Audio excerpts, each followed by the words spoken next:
Good morning. Good morning, ladies and gentlemen of the media and those joining us virtually. Thanks for joining us at the Planning Institute of Jamaica for our quarterly press briefing. Today, the Director General, Dr. Wayne Henry, will provide preliminary estimates on the performance of the economy for the July to September 2023 period. Dr. Henry is supported by Mr. James Stewart, Senior Director, Economic Planning and Research Division. At the end of the presentation, we will take your questions. Dr. Henry, you may go ahead. Thank you very much, Marcia. Good morning, everyone. Before I provide the details on economic performance, let me take this opportunity to remind you of the purpose of these quarterly economic estimates provided by the PIOJ. The PIOJ presents preliminary estimates on economic performance for each quarter, approximately 6 weeks following the end of the quarter being reviewed. This is based on the latest available information from major data providers. This release of the preliminary estimate is consistent with protocols in modern economies globally, where it is the common practice to release preliminary estimates before the final official figures are published. In the case of Jamaica, the PIOJ releases the preliminary growth estimate within the first 6 weeks following the end of the quarter being reviewed, and Statin releases the official GDP figures at the end of the 3rd month following the quarter being reviewed. The preliminary outturn is used by various stakeholders, including our international development partners, the private sector, as well as the government, for whom the magnitude and direction of sectoral performance is critical to inform planning and policy-related decisions. Today, we are reporting an estimated growth of 1.9% in real value added during the July to September 2023 quarter, relative to the corresponding quarter of 2022.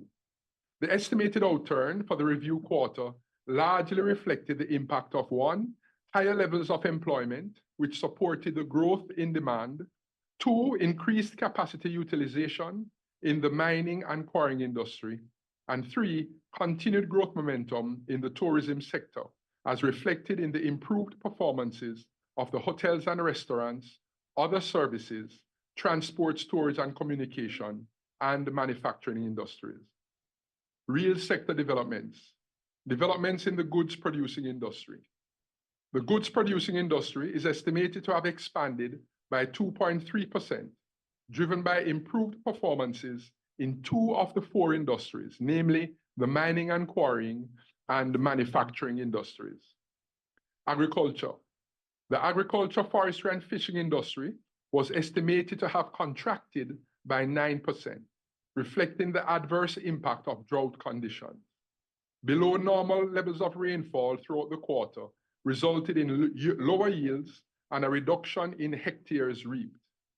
The industry's performance was reflected in declines recorded for other agricultural crops, which contracted by 11.8%. Lower production was recorded for 8 of the 9 crop groups, with the largest declines recorded for potatoes, down 21.2%, condiments down 16.6%, and other tubers down 14.1%. Additionally, lower output was recorded for traditional export crops, which decreased by 7.5%, largely reflecting contractions in the production of banana, down 6.6%, coffee, down 48%, and sugar, for which there was no production during the review quarter, compared with 25,107 tons produced in the corresponding quarter of 2022. Animal farming was estimated to have increased by 1.4% due to higher broiler meat production, up 0.6% to 34.7 million kilograms, and egg production up 11.8% to 66 million eggs. Mining and quarrying. Real value added for the mining and quarrying industry increased by an estimated 102% due to higher alumina production, which outweighed a contraction in crude bauxite production. alumina production increased by 136.6% due to an expansion in the alumina capacity utilization rate to 42.4%, up 24.5 percentage points.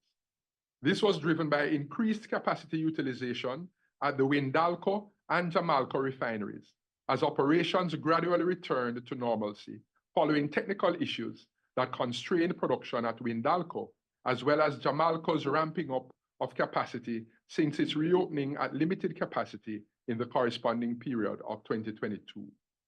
Crude bauxite production fell by 4.9%, reflecting lower demand from overseas purchasers. The average bauxite capacity utilization rate decreased to 40.7%, down 2.1 percentage points. Manufacturing. Growth in the manufacturing industry was estimated to be 3.2%, stemming from increased output in both the food, beverages, and tobacco and other manufacturing sub-industries. Growth in the food, beverages, and tobacco sub-industry stemmed from higher production of condensed milk, up 92.2%, flour, up 58.8%, bakery products, up 3.2%, poultry meat, up 0.6%, rum and alcohol, up 16.6%, and carbonated beverages, up 3.3%. These increases were sufficient to outweigh declines in production recorded for beer and stout and sugar and molasses. The improved performance of the other manufacturing sub-industry mainly reflected higher production in the petroleum products category. All products surveyed increased, led by LPG, up 271.5%, gasoline, up 90.6%, turbo fuel, up 66.3%, automotive diesel oil, up 40.2%, and fuel oil, up 33.9%. Also contributing to the improved performance of the other manufacturing sub-industry were the categories chemical and chemical products and non-metallic minerals, driven by increases in the production of fertilizer, up 24.9%, clinker, up 13.5%, and cement, up 0.7%. Construction. Real value added for the construction industry was projected to be flat, reflecting an estimated contraction in building construction, which was counterbalanced by growth in the other construction component of the industry. The industry's performance was constrained by a 3.1% real decrease in the sales of construction-related inputs.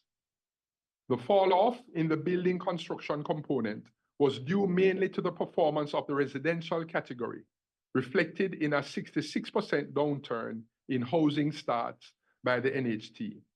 Furthermore, the total value and volume of mortgages disbursed declined by 45.4% and 12.6% respectively. Growth in the other construction component was due to an uptick in capital expenditure on civil engineering activities, largely stemming from one, the National Works Agency, NWA, which disbursed $8.3 billion relative to $5.9 billion in the corresponding quarter of 2022. Expenditure was primarily for projects associated with the South Coast Highway Improvement Project, SCHIP, which is scheduled to be completed in March 2024. Two, JPS, which disbursed $2.3 billion, up from the $1.9 billion in the corresponding quarter of 2022. Expenditure during the quarter was for the construction and installation activities related to the generation and distribution of power. And three, NROC, which disbursed $1.1 billion, up from $889.4 million in the corresponding quarter of 2022. Expenditure during the review period was primarily for the Maypen to Williamsfield leg of the South Coast Highway Improvement Project. Developments in the services industry. The services industry was estimated to have grown by 1.8% relative to the corresponding quarter of 2022, reflecting higher real value added for all industries, with the exception of the wholesale and retail trade, repairs, installation of machinery and equipment industry, which remained flat, and the producers of government services industry, which declined. Electricity and water supply. The electricity and water supply industry was estimated to have recorded growth in real value added of 6.6%, reflecting higher electricity consumption. Electricity consumption grew by 8.4% due to higher consumption in 4 of the 6 categories. Higher sales were recorded for residential, up 12.1%, general service, that's small businesses using less than 25 kilovolt ampere kVA, up 10.3%, power service, that's large businesses using more than 25 kVA, but less than 500 kVA, that was up 5.6%, and large power, that's businesses using more than 500 kVA, was up 10.1%. However, lower consumption was recorded for the category's largest power, as well as street lighting and traffic signals, down 0.7% and 4% respectively. In contrast to the increasing electricity consumption, water consumption declined by 0.2%, reflecting the net impact of a 6.5% decline in the Eastern Division and a 13.4% increase in the Western Division. Lower consumption was recorded in 6 of the 14 parishes, led by St. Mary, down 44.6%, St. Thomas, down 7.1%, and Kingston and St. Andrew, down 4.4%. Transport, storage, and communication. Real value added for transport, storage, and communication grew by 3.6%, mainly due to higher levels of activities in both the transport and storage and communication components. This outturn was largely driven by improvements in both the air and maritime transport components. For air transport, total passenger movements grew by 9.7%, reflecting increases in departures, up 11.9%, and arrivals, up 11.2%. The increased air travel was facilitated by a 5% increase in aircraft movements. Growth in the maritime transport was driven by a 21.9% increase in total cargo handled, reflecting increases in the Port of Kingston, up 10.8%, and outports, up 33.1%. The expansion in activities at the outports was due to increased alumina exports. Wholesale and retail trade, repairs, installation of machinery and equipment, WR trim. Real value added for the wholesale and retail trade, installation of machinery and equipment industry was estimated to have remained flat due to higher levels of employment and growth in the related manufacturing industry, counterbalanced by a contraction in the related agriculture industry, as well as a weakening in business and consumer confidence. Higher sales were recorded for 5 of the 8 categories in real terms, including other wholesale and retail sales of goods and services in specialized and non-specialized stores was up 1.1%. Motor vehicles, auto repairs and accessories up 28.1%. Hardware, building supplies and electrical goods and machinery up 3.1%. Textiles, clothing, shoes and jewelry up 7.5%. And retail sales of pharmaceuticals, medical goods and cosmetics up 0.6%. Finance and insurance services. Real value added in the finance and insurance industry grew by 1.5% during the quarter. This outturn was attributed mainly to higher revenues earned at deposit-taking institutions from net interest income. Growth in the industry was facilitated by a higher levels of employment and greater economic activity. Hotels and restaurants. Real value added for the hotels and restaurants industry was estimated to have grown by 8%.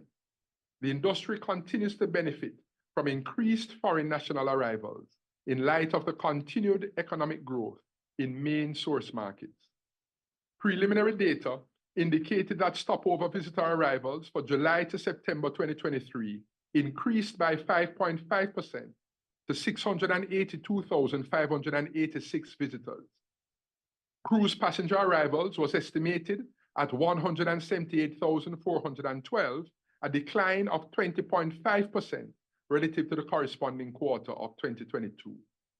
Visitor expenditure was estimated to have increased by 6% to US $991 million relative to the corresponding quarter of 2022. Our GDP performance for January to September 2023. For the first 9 months of 2023, real GDP was estimated to have increased by 2.8%. This reflected higher real value added for both the goods producing industry up 2% and the services industry up 3.1%. All industries recorded growth in output, with the exception of the agriculture, forestry and fishing, construction, and producer of government services industry. Growth for the 9-month period was led by mining and quarrying, up 123.2%, hotels and restaurants, up 14.7%, transport, storage and communication, up 5.4%, and other services, up 5.3%. For employment update, regarding the labor market, Statin has already provided an update on the labor force survey for July 2023. As such, we will not present a detailed report on this area. The highlights, however, are that for the month of July 2023, the unemployment rate was 4.5%, down 2.1 percentage points. Youth unemployment decreased by 3.5 percentage points to 13.2%. The number of persons employed increased by 47,100 persons relative to July 2022. Male employment increased by 21,400 to 709,900 persons, while for females, employment increased by 25,700 persons to 605,200. The age cohorts with the largest increases were 25 to 34, up 13,100, 20 to 24, up 8,800 persons, and 35 to 44, up 8,700 persons.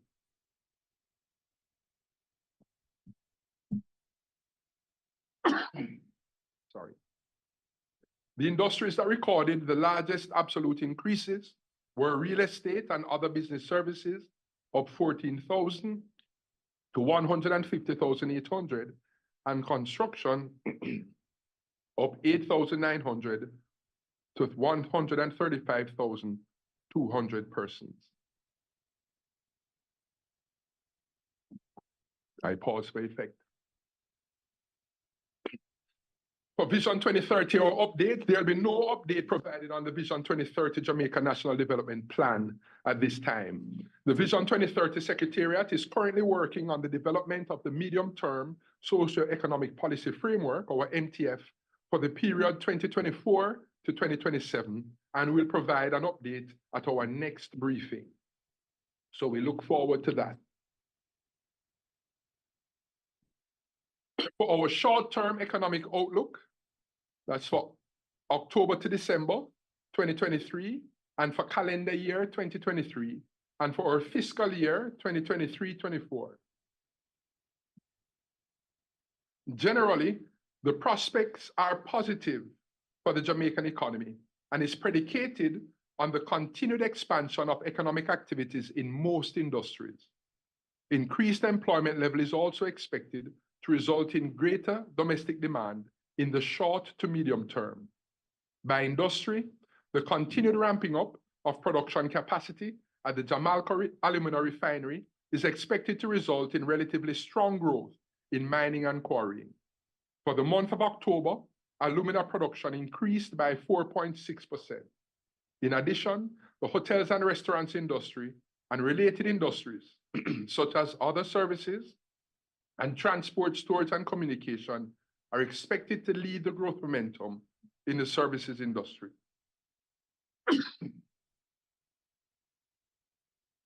Preliminary data on airport arrivals for October 2023 indicate an increase of 3.5%. Among the downside risks to this positive outlook are: 1, supply chain disruptions, due to the impact of geopolitical conflicts and the potential impact on trade and transportation infrastructure and costs. In addition to the potential negative impact on demand and trade, these disruptions may also contribute to higher than desired inflation. 2, slower than anticipated recovery in the economies of Jamaica's main trading partners, which may temper the external demand for Jamaica's goods and services. And 3, adverse weather conditions, particularly from hydrological events. The recent heavy rains, which followed a sustained period of dry conditions in the previous quarters, have further highlighted Jamaica's vulnerability to these shocks and the negative impact on the economy. Within this context, economic growth is anticipated for the remainder of this calendar year and the fiscal year. For October to December 2023, it is projected that the economy will grow within the range of 1% to 2%, resulting in calendar year growth, that is January to December 2023, within the range of 2% to 3%. For fiscal year 2023-24, the projection is for growth within the range of 1% to 2%. So in summary, preliminary data indicate that the Jamaican economy continued to expand in this post-COVID growth phase. Most industries have recorded growth, with the exception of agriculture, forestry, and fishing, which was affected by drought conditions. Growth was led by mining and quarrying, which benefited from the expansion of the capacity utilization rate at the Jamaica refinery. Hotels and restaurants and related services and manufacturing continue to demonstrate improvement in this post-COVID growth phase. For hotels and restaurants, the industry continued to benefit from the ongoing expansion in room stock and effective marketing strategies, which facilitated faster than expected rebound in that industry. Growth in manufacturing may be partially attributed to pivoting due to the impact of COVID-19, which forced companies to offer new products and enter new markets. Continued strong performance in the labor market, shown by record high employment levels and record low unemployment rate, indicate that the economy is heading in the right direction. The real estate and other business services industry group has contributed significantly to this outturn, as the industry has moved from the 7th highest employment by industry group in July 2019 to the 3rd highest in July 2023, with employment numbers growing by 54,700 during the period. This is partly due to the expansion of business processing outsourcing, specifically call centers. Generally, indications are that the Jamaican economy will continue its growth trend within the short term, albeit at a slower rate. The drag on growth from construction is anticipated to weaken in the upcoming quarters as the impact of the high base effect dissipates. That is, there was a high level of capital investment in major infrastructure projects during 2022, given the stage of the projects being implemented, relative to 2023, when investment slowed as projects approach completion. As capital expenditure levels normalize and new projects come on stream, the industry is expected to return to positive performance. It is long recognized that sustained and more robust economic growth in Jamaica can only be achieved by minimizing the impact of weather-related shocks and expanding productive capacity, including skilled human capital. With respect to the impact of weather-related shocks, there are some ongoing initiatives which, when completed, are expected to have an effect in mitigating the impact of these shocks. These include the refinement of a project selection and prioritization tool, which includes climate change considerations to assist in the prioritization of projects for inclusion in our public sector investment program, PSIP. This means that projects which are supportive of building resilience will also be prioritized.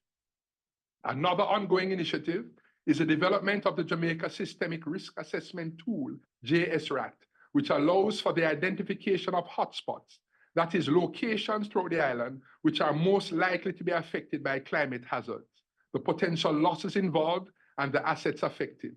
This will facilitate more targeted planning and aid in the development and prioritization of mitigation and adaptation efforts to minimize future impacts. The tool is currently being upgraded to incorporate additional functionalities by the developers from Oxford University through support from the UK Foreign Commonwealth Development Office, FCDO. Other partners include the Green Climate Fund, GCF, which spearheaded the second phase of the project to identify nature-based and other solutions to address the hotspots, as well as the Coalition for Climate Resilient Investment, the CCRI, which spearheaded the project. The government of Jamaica, through the PIOJ, continues to work with our international development partners to find solutions to complex issues that have had a negative impact on our development over the decades. It is anticipated that with a continued targeted focus on addressing these issues, the country will continue to feel the effects of a more industrious economy and society. In closing, I want to recognize a very dedicated and hardworking team here at the PIOJ, and also to remind us all to continue our whole of society collaboration as we sustain our efforts to make Jamaica the place of choice to live, work, raise families, and do business. God bless you all. Thank you. Thank you to Dr. Henry.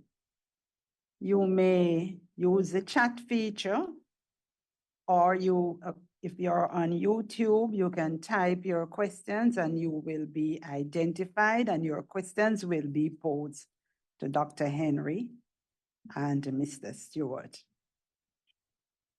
So while we're awaiting your questions, I'd just like to remind you, for those who missed the Dialogue for Development lecture by Dr. Peter Blair Henry and the best practice presentations 2 weeks ago, please visit our website for the YouTube links. Go ahead, look at what was presented, and you can send your questions or your comments to us. Gwyneth, are there any questions?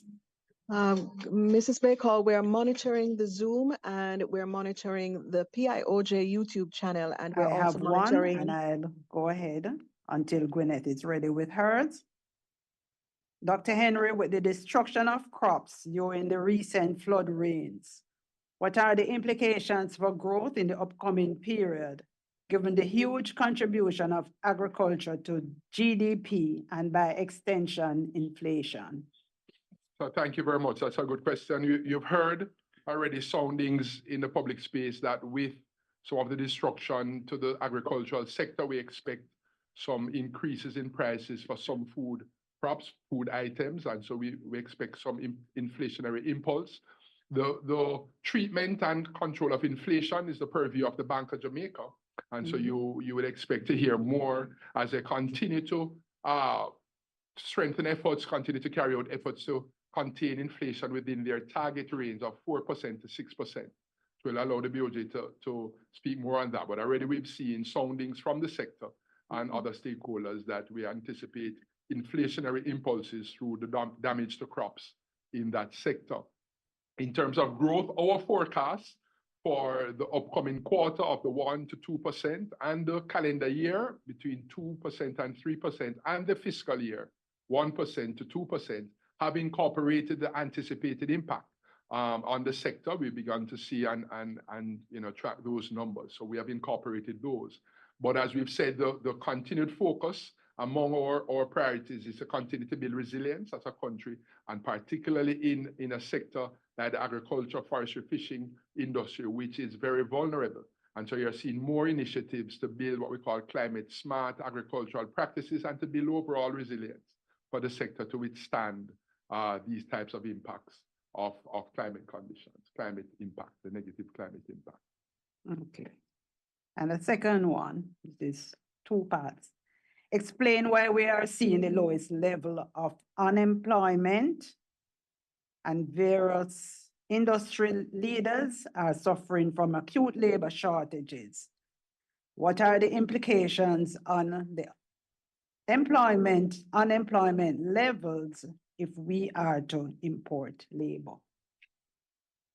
All right, thank you for that. That's a good point. So the concern of labor and almost the cause, what you're hearing for in identification and observation of a labor, the need for more labor in certain areas is consistent with record low unemployment.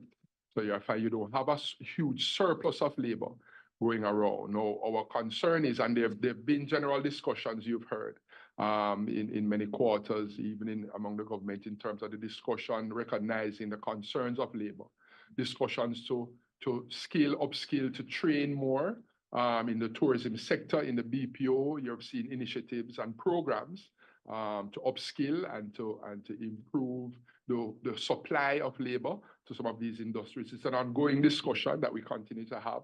There are initiatives to bring greater training and certification in the labor market. And so the key is to continue to ramp that up, and especially now to be training, upskilling in the right areas.